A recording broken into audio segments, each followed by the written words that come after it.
আজকে আমরা জানবো একটা নতুন বিষয়, যে কী করে লিনাক্সের মধ্যে আমরা কোনো কোডকে রান করতে পারি। তো লিনাক্স মেশিন হিসেবে আমরা এখানে ইউজ করছি উবুন্টুর নতুন ভার্সান 23.10। তো যে কোনো পুরোনো উবুন্টুতেও এটা চলে যাবে। তো মন দিয়ে দেখো। তো প্রথমেই আমাদেরকে ওপেন করতে হবে লিনাক্সের কার্নাল বা টার্মিনালকে। আমরা লিনাক্সের প্রাণকেন্দ্র বলি, কারণ এটা দিয়েই পুরো লিনাক্স ডিভাইসকে আমরা কন্ট্রোল করতে পারি। আমরা এখানে CLI মেথড ইউজ করব, যে CLI মানে কমান্ড লাইন ইন্টারফেস। এখানে PWD কমান্ড আমরা লিখছি। PWD মানে প্রিন্ট ওয়ার্কিং ডাইরেক্টরি। তো প্রিন্ট ওয়ার্কিং ডাইরেক্টরি কী করে, যে কার্নালের পয়েন্টারটা এই মুহূর্তে কোথায় লোকেট করছে তো সেইটা আমরা দেখতে পারি। তো এটা প্রথম টেস্ট করবে। তারপরে নতুন একটা লিনাক্স কমান্ড জানা যাক, যে MKDIR মানে ফাইল তৈরি করার একটা কমান্ড, মেক ডাইরেক্টরি।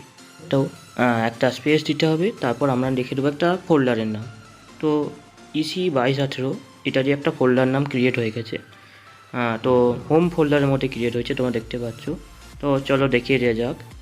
দেখতে পাওয়া যাচ্ছে EC2218। তো এইভাবে আমরা একটা ফোল্ডারকে ক্রিয়েট করলাম। এরপর একটা নতুন কমান্ড CD মানে চেঞ্জ ডাইরেক্টরি। তো আমরা এখন হোম ফোল্ডার থেকে যে ফোল্ডারটা বানিয়েছি নতুন, তো সেইটাই যাব।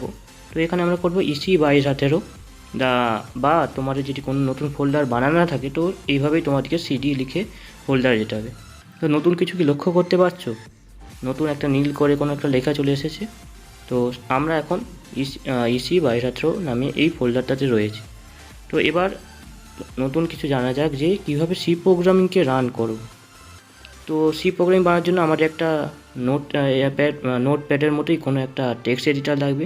তো লিনাক্সে টেক্সট এডিটার বলতে gedit এবং ন্যানো, এই দুটো টেক্সট এডিটার রয়েছে প্রি ডিফল্ট। তো সাধারণত geditকে প্রেফার করা যাক। তো gedit, তারপর একটা স্পেস, তারপর আমরা যে C ফাইলটা বানাতে চলেছি সেটার নাম দেব gedit, তারপর স্পেস, তারপর একটা ফাইলের নাম। সাপোজ আমরা এখানে হয়তো একটু সহজভাবে করতে চাইছি, তো আমরা এখানে evenod.c করলাম। তো .cটার মাথায় রেখে, কারণ .c ছাড়া C প্রোগ্রামিং তৈরি হবে না। এরপর সিম্পলি একটা এন্টার প্রেস করলে আমরা geditএর ইন্টারফেসকে দেখতে পাবো। চলো দেখে নেওয়া যাক কীভাবে হয়, কিন্তু তোমরা এটা খেয়াল রেখে। geditএর ইন্টারফেস খুলে গিয়েছে। তো এখানে আমরা ইভেনডের কোডটা লিখে নেব। তো ফার্স্টে একটা আমরা হেডার ফাইল অ্যাড করে নিতে হবে। তোমরা জানো যে আমরা করছি #include stdio.h। তো এখানে stdio.h মানে স্ট্যান্ডার্ড ইনপুট অ্যান্ড আউটপুট। তারপর তোমরা সকলেই জানো যে C প্রোগ্রামিংয়ের মুখ্য অংশের মধ্যে পড়ে যে মেন ফাংশনটা। তো সেইটা আমরা লিখে নেব যে ইন্ট মেন। তারপর লিখব, তোমরা একটু লক্ষ্য করো যে লেখা হচ্ছে যে ইন্ট মেন। তারপর আমরা লিখব যে কীভাবে আমরা এই ইভেনড ফাংশনটাকে মানে ইভেনডের কোডটাকে তৈরি করতে পারি। তো প্রথমে আমাদেরকে একটা নিশ্চয়ই নাম্বার লাগবে। আমরা প্রথমে একটা নাম্বার নিলাম, সেটা ইন্টিজার টাইপ। তো তোমরা চাইলে ফ্লোট নিতে পারো। এখানে আমি কী করছি, যে নাম্বারটাকে আমরা চাইছি তো একটা দেখতে ভালো দেওয়ার জন্য এরকম লিখছি যে printf এন্টার দ্য নাম্বার। তো এখানে \n মানে কি, অনেকেই জানো \n কী করে। \n করে যে কার্সারটাকে নতুন লাইনে প্রিন্ট করে। এরপর আমরা স্ক্যানএফ করব, যে নাম্বারটাকে আমরা কিবোর্ড থেকে ইনপুট নেব। তো এখানে %d কেন ইউজ করছি, %d হচ্ছে ইন্টিজারের ফরম্যাট স্পেসিফায়ার। যেহেতু নাম্বারটা একটা ইন্টিজার আমরা ডিক্লেয়ার করেছি, তো আমাদেরকে ইন্টিজারের ফরম্যাট স্পেসিফায়ার ইউজ করতে হবে। কেউ যদি ওখানে ফ্লোট করে থাকো তখন %f করবে। আর এখানে অ্যান্ড বা অ্যাম্পারস্যান্ড ইউজ করেছি কেন, তো অ্যাম্পারস্যান্ড ইউজ করেছি আমরা নাম্বারের অ্যাড্রেস এটাকে সেভ করার জন্য। এরপর আমরা কন্ডিশানটাকে তৈরি করব, ইফ নাম্বার ইকুয়ালস পার্সেন্টাইজ।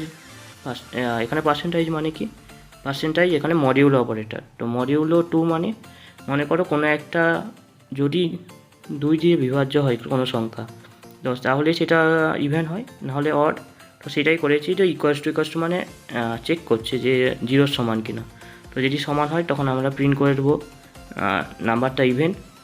আর এখানে আমরা %d the number is even করেছি কেন, %d মানে আমরা এখানে চাইছি যে সংখ্যাটা আমরা কিবোর্ডে ইনপুট নেব সেই সংখ্যাটাই দেখায়। এখানে মনে করো 4 সংখ্যা নিচ্ছ, 4 দ্য নাম্বার ইজ ইভেন। এখানে নাম্বারটা প্রিন্ট করছি যাতে নাম্বারটা প্রিন্ট হয়। তো এলস, এখানে এলস পার্টে কী হবে, এলস পার্টে কিছু লেখার দরকার নেই সেরকম। কন্ডিশন দরকার নেই। তো আমরা এখানে লিখে দিচ্ছি যে যদি না সেটা 2 দিয়ে বিভাজ্য করলে শূন্যের সমান হয় তখন এলস পার্টে আসবে। এলস পার্টে প্রিন্ট এফ আমরা করছি %d, সেম টাইপের %d, মানে এখানে চাইছি আমার যে সংখ্যাটা ইভেন বা অড সেই সংখ্যাটা একবার শো করুক। তো হয়ে গেছে আমার ইভেন অড কোডের প্রোগ্রাম। তো ওখানে \n তোমরা দিতেও পারো বা নাও দিতে পারো, তো দেখার সৌন্দর্যের জন্য ভালো লাগে। এরপর আমাদের কাজ কি, যে কোডটাকে সেভ করা। তো দুটোভাবে করতে পারো, কিবোর্ডে Ctrl+S, এটা হচ্ছে সেভের অপশান, আর উপর দিকে একটা দেখতে পাচ্ছ সেভ করে অপশান, তো ওখানেও সেভ করলে সেভ হয়ে যাবে। তো আমাদের কোড রেডি এখন রান হওয়ার জন্য। এরপর আমাদেরকে আবার টার্মিনালে ফিরে আসতে হবে। তোমরা দেখতে পাচ্ছ টার্মিনালের কার্সারটা তো ওখানে এখনও চলছে।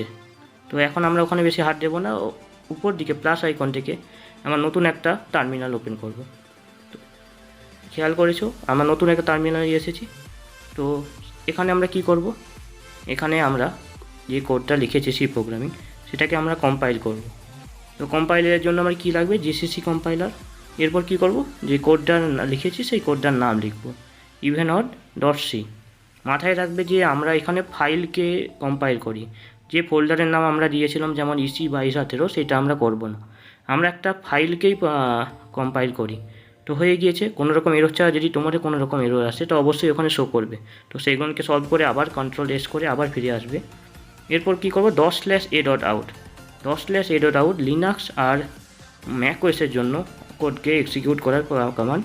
কিন্তু যদি উইন্ডোজে থাকো $a.exe, মাথায় রেখে এটা। এখানে নাম্বার একটা অ্যাড করছি 3। তো 3 একটা অড সংখ্যা, সকলে বুঝতে পারছো। মনে করো এরপর আমরা তো নতুন নতুন সংখ্যা যদি ইনপুট নিয়ে চেক করে থাকতে পারি, তখন আবার করে $a.out, তখন আবার নতুন একটা সংখ্যা নিতে পারবে। বুঝতে পেরেছো? বারবার জিসিসি দিয়ে আমরা করাটা দরকার নেই, কারণ যেহেতু কোনো রকম এরর নেই, তো আমরা একবারই কম্পাইল করবে, বারবার আমরা নতুন সংখ্যার ইনপুট নিতে পারবো। আশা করি এই ভিডিওটি সকলেরই ভালো লেগেছে। তো যদি এই ভিডিওটি ভালো লেগে থাকে অবশ্যই লাইক করবেন এবং চ্যানেলটি সাবস্ক্রাইব করে পরবর্তী ভিডিওর জন্য অপেক্ষা করবেন। ধন্যবাদ।